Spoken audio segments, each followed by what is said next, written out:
ጃፓን ስሟ ሲነሳ መጀመሪያ ወደ አእምሯችን የሚመጣው እጅግ የረቀቀ ቴክኖሎጂ፣ ፈጣን ባቡሮችና በሮቦቶች የተሞሉ ከተሞች ሊሆኑ ይችላሉ። ነገር ግን ጃፓን ከዚያ በላይ ናት።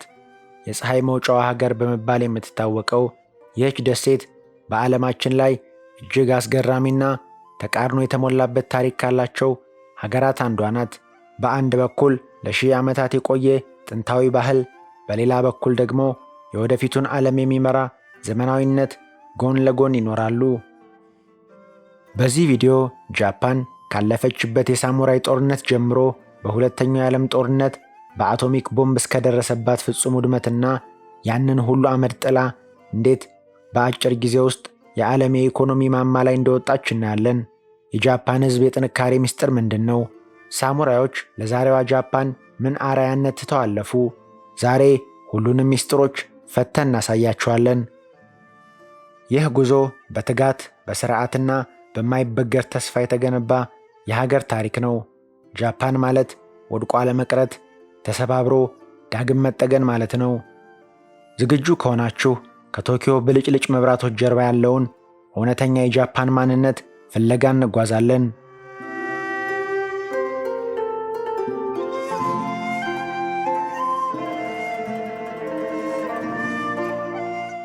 ጃፓን ለዘመናት የሳሙራይ ተዋጊዎች ምድር ነበረች።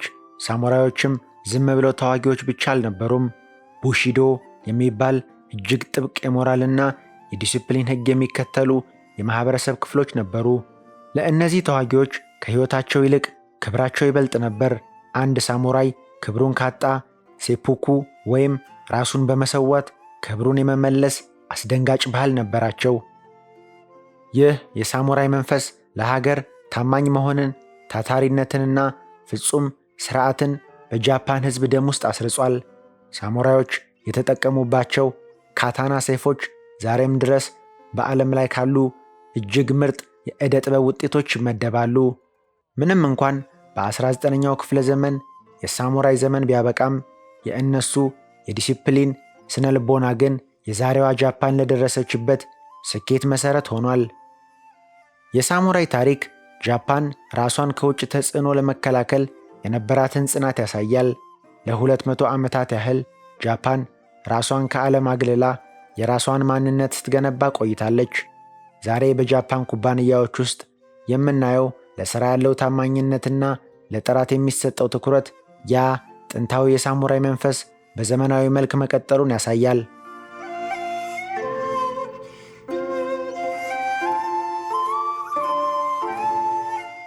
በ20ኛው ክፍለ ዘመን መጀመሪያ ላይ ጃፓን ወታደራዊ ኃይሏን በማጠናከር የእስያ ግዙፍ ግዛት ለመሆን ተነሳች። ይህ ጉዞ ግን ወደ ሁለተኛው የዓለም ጦርነትና ወደ ታላቅ ጥፋት መራት። በነሐሴ 1945 ዓ.ም በሂሮሺማና በናጋሳኪ ላይ የተጣሉት የአቶሚክ ቦምቦች በሰከንዶች ውስጥ ከተሞችን ወደ አመድነት ቀየሯቸው። በመቶ ሺዎች የሚቆጠሩ ንጹሐን ዜጎች ሕይወት በአሰቃቂ ሁኔታ አለፈ።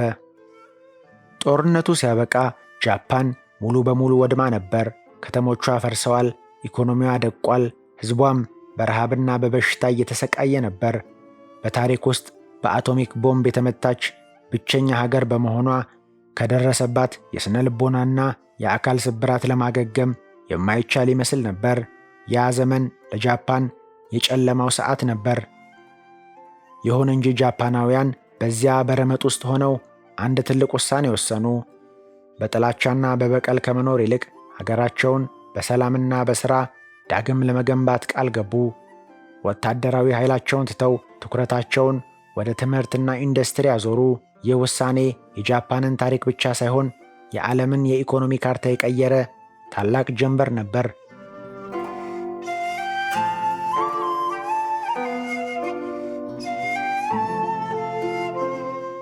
ከጦርነቱ በኋላ ባሉት 30 ዓመታት ውስጥ ጃፓን ያሳየችው እድገት የጃፓን የኢኮኖሚ ተአምር ይባላል። በ1960ዎቹና በ1970ዎቹ ጃፓን በዓመት እስከ 10% የሚደርስ የኢኮኖሚ እድገት ታስመዘግብ ነበር። ጃፓን ሜዲን ጃፓን የሚለውን ስም ከዝቅተኛ ጥራት ወደ ዓለም አቀፍ ጥራት የቀየረችበትን አስገራሚ ስልት ተከተለች። የዚህ ስኬት ምስጢር ካይዘን የሚባል ፍልስፍና ነው። ካይዘን ማለት ያለማቋረጥ መሻሻል ማለት ነው። አንድን ሥራ ዛሬ ከሠራኸው ነገ ደግሞ ይበልጥ አሻሽለህ መሥራት አለብህ የሚል እምነት ነው። ይህ ፍልስፍና በቶዮታ፣ ሶኒና ፓናሶኒክ ባሉ ግዙፍ ኩባንያዎች ውስጥ ተግባራዊ ሆነ። ጃፓናውያን ከሀብት ይልቅ ለሰው ኃይልና ለፈጠራ ትልቅ ቦታ ሰጡ። በ1980ዎቹ ጃፓን ከአሜሪካ ቀጥሎ የዓለማችን ሁለተኛዋ ግዙፍ ኢኮኖሚ ለመሆን ቻለች። ይህ እድገት የመጣው በተፈጥሮ ሀብት ሳይሆን በሕዝቧ ላብና አእምሮ ነው። ጃፓን ለዓለም ያሳየችው ትልቁ ትምህርት በጽኑ ዲሲፕሊንና በእውቀት ማንኛውንም ውድቀት ማሸነፍ እንደሚቻል ነው።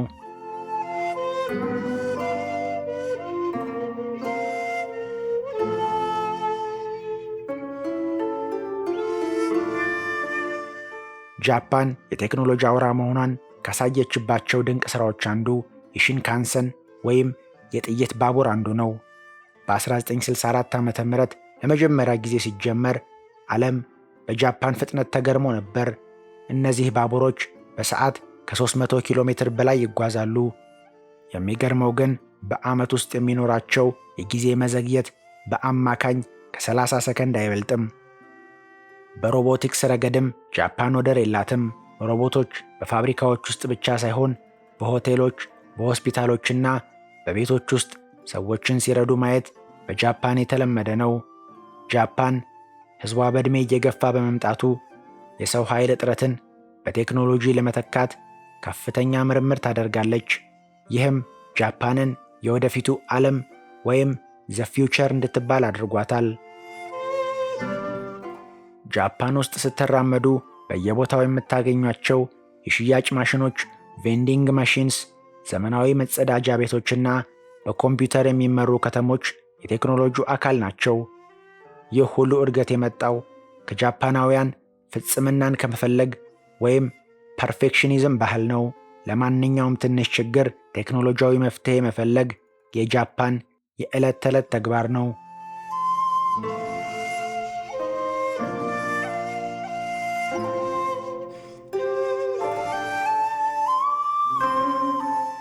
ቶኪዮ የወደፊቱን ጃፓን ስታሳይ፣ ኪዮቶ ደግሞ ያለፈውን ግርማ ትነግረናለች። ለሺህ ዓመታት የጃፓን ዋና ከተማ የነበረችው ኪዮቶ ከሁለተኛው የዓለም ጦርነት ቦምብ የተረፈች የታሪክ ሙዚየም ናት። እዚህ ከተማ ውስጥ ከ2000 በላይ ቤተ መቅደሶችና የጃፓን ባህላዊ አትክልት ስፍራዎች ይገኛሉ። ኪዮቶ ጃፓን ማንነቷን ሳትለቅ እንዴት ዘመናዊ መሆን እንደቻለች የምታሳይ የምስክርነት ከተማ ናት። እዚህ ከተማ ውስጥ ጌሻ የሚባሉትን ባህላዊ የጥበብ ባለሙያዎች ማየት የተለመደ ነው።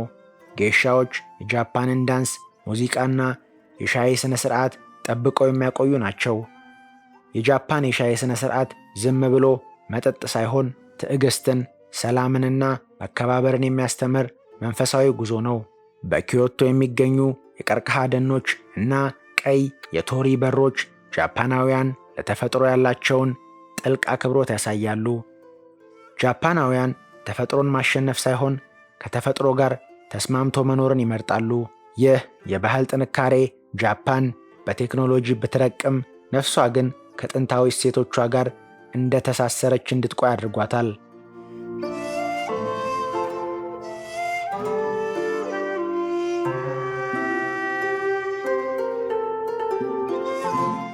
የጃፓን ሕዝብ የስኬት ምስጢር በሦስት ቃላት ሊገለጽ ይችላል። ሥራ፣ ትምህርትና ሥርዓት።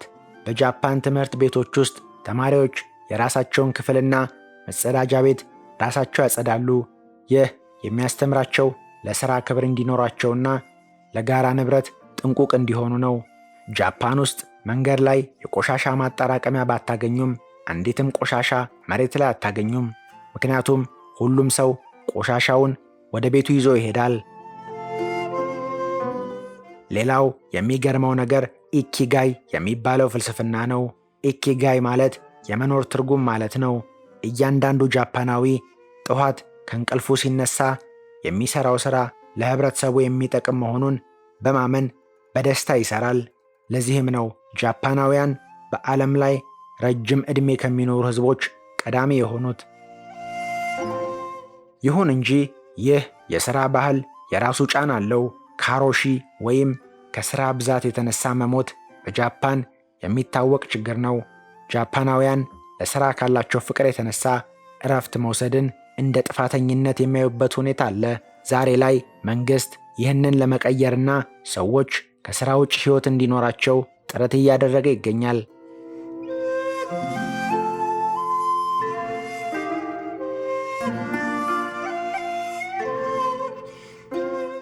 ጃፓን ከአመድ ውስጥ የበቀለች ታላቅ ሀገር ናት። የሳሙራይ ሰይፍ ወደ ቴክኖሎጂ ተቀይሯል። የአቶሚክ ቦምብ ቁስል ደግሞ ወደ ሰላም ራዕይ ተለውጧል።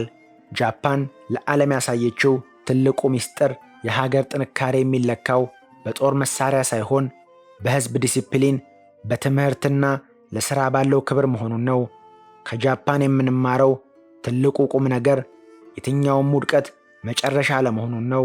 እንደ ሀገር በአንድ ልብ ከተነሳንና ለጥራት ከሠራን ከማንኛውም ድህነትና ውድመት መውጣት ይቻላል። ጃፓን በ21ኛው ክፍለ ዘመን የጥንታዊ ባህልና የዘመናዊ ስልጣኔ ፍጹም ውህደት ምሳሌ ሆና ትቀጥላለች። የዛሬው ቆይታችን ይህንን ይመስል ነበር። እናንተ ከጃፓን ታሪክ ይበልጥ የገረማችሁ ምንድን ነው? የሳሙራይ ዲሲፕሊን ወይስ የቴክኖሎጂ ውድገት? አስተያየታችሁን በኮሜንት ጻፉልን።